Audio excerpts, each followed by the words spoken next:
Hello friends, welcome to 7 நாள் சமையல். நம்ம 7 நாள் சமையலில் இன்றைக்கி ரொம்பவே டிஃப்ரெண்ட்டான சைடிஷ் சம்பல் செய்கிறது எப்படின்னு பார்க்கலாம் வாங்க.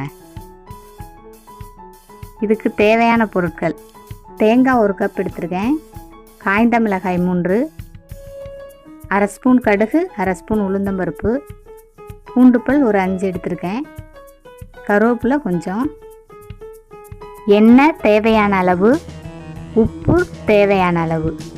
வாங்க இதை எப்படி செய்கிறதுன்னு பார்க்கலாம். ஜாரில் மிளகாயை சேர்த்துக்கலாம், கொஞ்சம் பூண்டு, தேங்காய் பூ,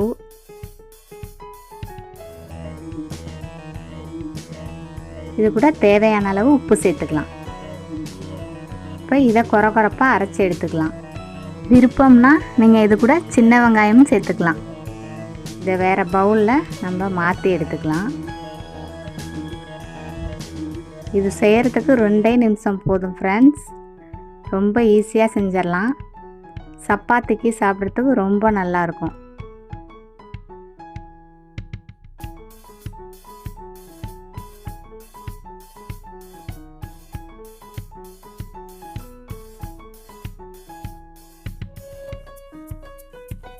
இதுக்கு தாளிக்கிறதுக்கு கடாயில் 1 ஸ்பூன் ஆயில் விட்டுக்கலாம்.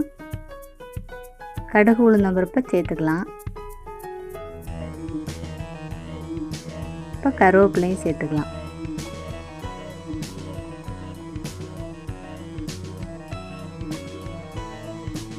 இப்போ தாளிச்சதை நம்ம அரைச்சி வச்சுருக்க சம்பல் கூட சேர்த்துக்கலாம். பாருங்கள், நம்மளோட சம்பல் ரெடி ஆயிடுச்சு.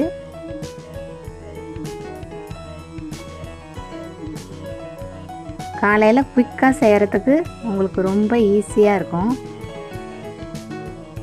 சப்பாத்தி கூட சைடிஷாக வச்சு சாப்பிடல ரொம்ப டேஸ்ட்டாக இருக்கும்.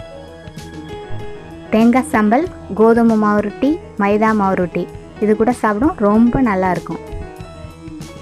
நீங்கள் கண்டிப்பாக ஒரு தடவை ட்ரை பண்ணி பாருங்கள், ரொம்ப நல்லாயிருக்கும். டக்குன்னு செஞ்சிடலாம். இந்த வீடியோ பிடிச்சிருந்ததுன்னா 7 நாள் சமையலுக்கு சப்ஸ்கிரைப் பண்ணுங்கள். தேங்க்யூ.